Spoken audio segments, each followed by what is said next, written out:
नमस्कार मित्रांनो, आज एक नवीन व्हिडिओमध्ये आपण आलेलो आहेत आणि आज एक खूप चांगला व्हिडिओ याच्यासाठी बोलतोय की आज परभणीमधून आपल्या इन्स्टिट्यूटमधून एक मुलगा सिलेक्ट झालेला आहे आणि चांगल्या पॅकेजवरती चांगल्या कंपनीमध्ये गेलेला आहे आणि त्याचं मी थोडंसं एक कॉंग्रॅच्युलेशन्स आणि एक त्याची काय एक स्ट्रगल स्टोरी आहे किंवा म्हणा त्याच्यामध्ये जे आतापर्यंत त्याने जे कुठे काम केलं आहे किंवा काय म्हणून आमच्याकडे आला होता आणि त्याला काय बेनिफिट झाले त्याच्या लाईफबद्दल 2 शब्द ऐकून घेण्यासाठी मी त्याला बोलवलेलं आहे.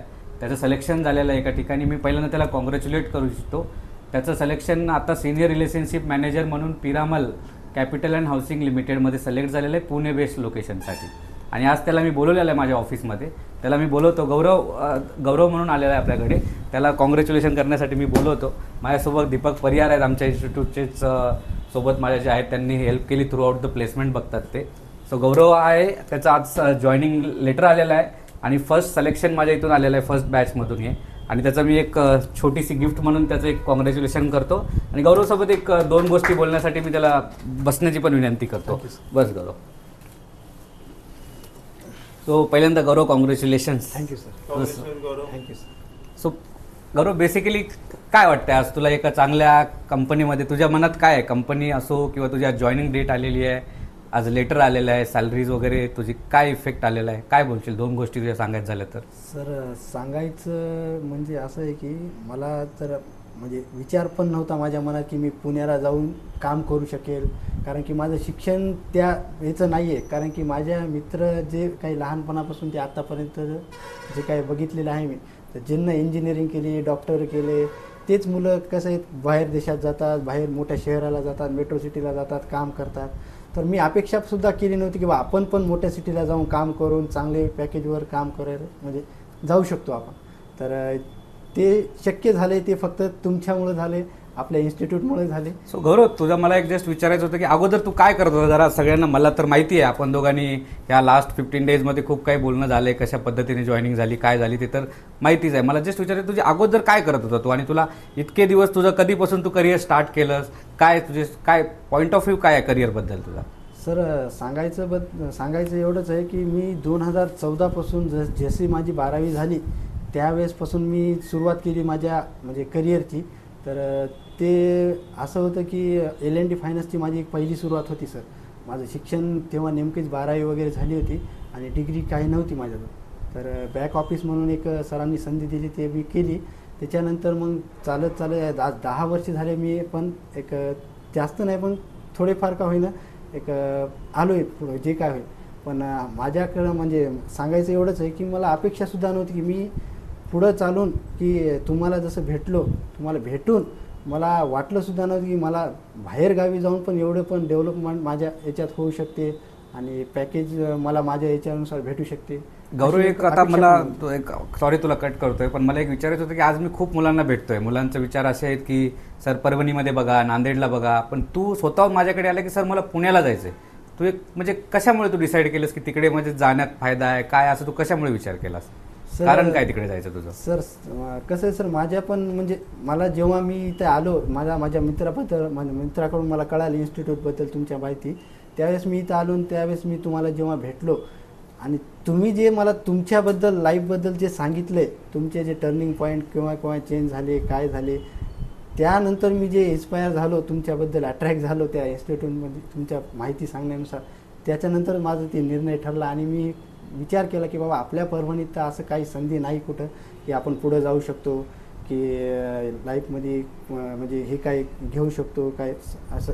कारण काय सर, महागाई अशी होत चालली आहे की आपल्या परभणीसारख्या ठिकाणी राहून ते काय समोर म्हणजे स्वप्न पूर्ण शक्य होणार नाही सर. आता गौरव, बघायला गेलं तर तुझं आणि माझं वय सगळ्यांना सांगू इच्छितो की सेम आहे आम्ही दोघांनी. गौरवनी पण स्ट्रगल केला त्याच्या लाईफमध्ये. तेव्हा तो माझ्याजवळ आला तर त्याला मला स्वतःची पिक्चर दिसली पूर्ण की म्हणलं सुरुवात आम्ही दोघांनी सेम केली, पण आज तो एक फक्त आणि फक्त अपॉर्च्युनिटीमुळे अडकून राहिला. त्याला अपॉर्च्युनिटी म्हणा किंवा त्याला एक सरळ कुठे जायचा मार्ग त्याला दिसला की ते काम केल्यावर फायदा आहे, पण ते पाहिजे ते बेनिफिट त्याला रिटर्न नाही आलं त्याला. आणि जेव्हा तो माझ्याकडे आला तेव्हा हे सांगायला लागला काय सॅलरी आहे. मी त्याला विचारलं एक्झिस्टिंग. जेव्हा त्याने ती सॅलरी सांगितली, अक्षरशः त्याच्या 10 वर्षाची जर्नी माझ्यासमोर आली. कारण मी बघितली होती ती जर्नी, मी स्वतः करून गेलो आणि त्याचं बेनिफिट काय ते मी चांगल्या प्रकारे माहिती आहे. गौरवला मी माझे सर्व डॉक्युमेंट्स दाखवले होते, सर्व काही दाखवलं होतं. आणि गौरव मग तिथून म्हणला की सर मला इथे करायचंच नाही, तुम्ही मला इथे लावायला तयार असाल तरी. कारण माझ्याकडे आज नांदेडमध्ये ओपनिंग होते आणि मी गौरवला म्हटलं तू नांदेडला जा कर, पण म्हणलं सर अजिबात नाही. त्याने 2 दिवस घेतले विचार करून सांगायला. आणि जेव्हा तो आला माझ्याकडे तो म्हणला सर मी पुण्याला जायला तयार आहे. आणि आज त्याच्याकडे जॉईनिंग लेटर आहे. फक्त गौरवला आज गौरव मी एक बघतोय आता मी ह्याच एरियातला परभणीचाच आहे, पण काय की खूप दिवस झालं या एरियापासून जरा लांब होतो, काही घरापाशी यायचं फंक्शन वगैरे असेल ते यायचं. सो थोडं मेंटॅलिटी म्हणा स्टुडंटची किंवा काय असेल ती मी ओळखू नाही शकत आहे अजून पण. कारण खूप मुलं बघतो 30व्या वर्षी येत आहेत, 32व्या वर्षी करिअर स्टार्ट करायला येतात. त्याचं कारण काय आहे? सर सगळ्यात मेन जे सांगायचं असं आहे की मुलांच्या मनामध्ये आहे ना की सगळ्यात मेन म्हणजे MPSCची हवा म्हणजे डोक्यामध्ये त्यांच्या हे चालू आहे बघा की बाबा आपण नाही का अभ्यास करून MPSCची परीक्षा पास होऊ, त्याच्यानंतर आपलं गव्हर्नमेंट जॉब लागला तर आपलं भविष्य सुधारू शकते. पण हे कसं आहे सर, आपल्या इथल्या मुलांच्या डोक्यात हे विचार करणं चालू आहे सर. पण मला सांगायचं एवढंच आहे की बाबा तुम्ही जे निर्णय घेता, तुमची डिग्री झाल्यानंतर बा तुम्ही नाही का द्या MPSC करणं असं माझं मत नाही आहे बा, करा. पण त्याला एक वेळ असतो, त्याला एक वय असते, त्याला एक आट असते. कसं आहे सर की बाबा आपलं डिग्री होईपर्यंत आपलं नाही म्हणता एक 22 ते 23 वर्ष होतात बरोबर. त्यानंतर तुम्ही शिक्षणाला जर वेळ दिला तर डिग्री म्हणजे MPSCच्या अभ्यासाला तर तुम्हाला बघा नाही म्हणता 25 ते 26 वय जातात तुमचे. त्या वयामध्ये काय लोक आपले आईवडील काय विचार करतात, आपला मुलगा तर लागला नाही, आता याचं लग्नाची तयारी करा, पण आपल्या हातात तर काही जॉब नसतो.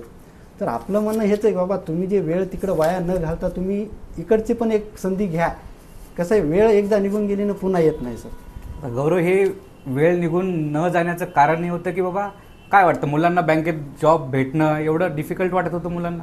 तू का निवडलंस बँकिंग करिअर? का वाटलं तुला? तू पण MPSC करू शकला असता. हो ना सर, बरोबर आहे, मी पण करू शकलो असतो. पण कसं आहे सर, मी माझ्या मनात पहिलेच विचार केला होता की तुम्ही जे मला एक उदाहरण पण दिलं होतं की आणि ते खरंच मी विचार करून पण बघितला की बा तुम्ही काय म्हणले बा गव्हर्नमेंट जॉब जो आहे कोणताही अधिकारी असला त्याच्याकडे आज BMW नाही आहे ना, कोणती मर्सिडीज घेऊन फिरतो तो. आणि तू मला असं दाखव प्रायव्हेट सेक्टरमधले किंवा कोणाकडे BMW नाही आहे, म्हणजे प्रायव्हेट सेक्टरमध्ये सगळ्याकडे आहे बघा.